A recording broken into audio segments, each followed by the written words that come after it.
51 വെട്ട്, 6-7 കൊലയാളികൾ, വക്കീല്, കേസ്, പത്രം, മാധ്യമം, പ്രശ്നം, കാര്യങ്ങൾ, പ്രതികളെ കൊടുക്കൽ. മുമ്പത്തെ പോലെ പ്രതികളെയൊന്നും കിട്ടില്ല. ഇപ്പോഴത്തെ പിള്ളേരൊക്കെ ഇത്തിരി ഉഷാറാണ്.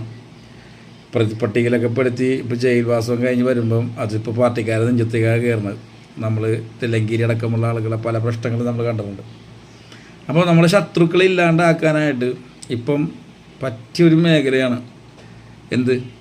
സോഷ്യൽ മീഡിയ, പത്രം. 2 പത്രവും 2 പത്രവും കയ്യിലുണ്ടെങ്കിൽ, 3-4 പെണ്ണുങ്ങളും കയ്യിലുണ്ടെങ്കിൽ ഏത് ശത്രുവിനെയും നിഷ്പ്രഭമായി അവരെ ഇല്ലാണ്ടാക്കാമെന്നുള്ളതിൻ്റെ ഒരു കളിയാണ് നടന്നുകൊണ്ടിരിക്കുന്നത്.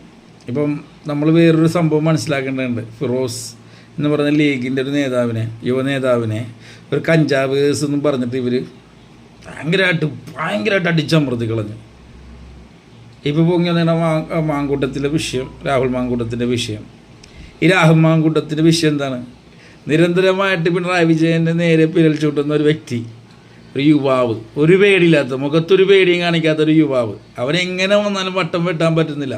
പി രാജീവ് അടക്കമുള്ള ആളുകൾ ഇപ്പോൾ ഇവരെ പഴയ ശൈലിയിലൂടെ നീ ചെറുപ്പമാണ്, ടി വിയിൽ ഇന്ന് സംസാരിക്കുന്ന പോലെയൊന്നും ഈ നിയമസഭയിൽ സംസാരിക്കരുതെന്ന് പറയുന്ന ഒരു രീതി, അതൊന്നും എവിടെയും കൊണ്ടില്ല. എന്നിട്ടും പുള്ളി എനിക്ക് ഇരുന്നിട്ട് 9 മിനിറ്റ് 10 മിനിറ്റൊക്കെ ഇരുന്ന് സംസാരിക്കണം, തക്കന്ന് പറഞ്ഞ് സംസാരിക്കണം. പല അഴിമതി കേസുകളിലെയും പല എന്താണ് പുറത്തുനിന്നുള്ള എന്താണ് പറയുക കമ്പനികളും വന്ന് ഇവിടെ നിന്ന് പൈസ കൊടുത്ത് പാവപ്പെട്ടവരുടെ തൊഴിൽ മേഖലയെല്ലാം കൈയടക്കാൻ ശ്രമിച്ചപ്പോഴെല്ലാം യൂത്ത് കോൺഗ്രസിലൂടെ വളരെ ശക്തമായ സമരത്തിലൂടെ അതിനെല്ലാം ഇല്ലാണ്ടാക്കുകയും തുറന്ന് കാണിക്കുകയും ചെയ്ത ഒരു യുവ നേതാവാണ് ആര്? രാഹുൽ മാങ്കൂട്ടം. ഇനി രാഹുൽ മാങ്കൂട്ടം എന്ന് പറയുന്ന ആളിനെ ഈ പറയുന്ന വലിയ തെറ്റുകളെന്ന് പറയുന്നത്, ഒരു സ്ഥലത്തൊരു തെറ്റ് പറഞ്ഞിട്ടില്ല. ഒരു സ്ഥലത്ത് എന്ത് തെറ്റാണ് പറഞ്ഞേക്കണം? ഇനിയിപ്പം ഒരു മനുഷ്യനെന്ന രീതിയിൽ ഇനിയിപ്പോൾ അങ്ങനെ വല്ലതും ചെയ്തിട്ട് തന്നെ അവർ പരാതിപ്പെടുന്ന ആൾക്കാർ പേര് ചെയ്തിട്ട് എന്നെ ഇങ്ങനെ ചെയ്തെന്നല്ലേ, എന്നെ ഇങ്ങനെ ചെയ്തിട്ടുണ്ട്, നിങ്ങൾ കേസ് അന്വേഷിക്കണം. പിന്നെ അതിൻ്റെ പോലീസല്ലേ ഇവിടെ ഉള്ളത്? അറസ്റ്റ് ചെയ്തുകൂടെ? അല്ലെങ്കിൽ വെളുപ്പിന് വീട്ടിൽ കയറിയിട്ട് ഒരു സമരം ചെയ്തതിൻ്റെ പേരിൽ അറസ്റ്റ് ചെയ്ത പോലീസുകാരല്ലേ ഇവിടെ ഉള്ള? അങ്ങനെ പിന്നെ അറസ്റ്റ് ചെയ്യാലോ, അറസ്റ്റ് ചെയ്യുക, അല്ലെങ്കിൽ അതിനനുസരിച്ച് അറസ്റ്റ് ചെയ്ത് ജാമ്യത്തിന് വിട്ട് കേസ് എടുക്കാമല്ലോ, അങ്ങനെ പോകാമല്ലോ. പറ്റൂല. എന്തുകൊണ്ടാണ്? പരാതിയും FIR ഇട്ട കേസിലെ പ്രതികൾ ഇപ്പോഴും മന്ത്രിസഭയിലും MLA സ്ഥാനത്ത് ഇരിക്കുന്ന ഒരു പാർട്ടിയുടെ പേരാണ് CPM എന്ന്.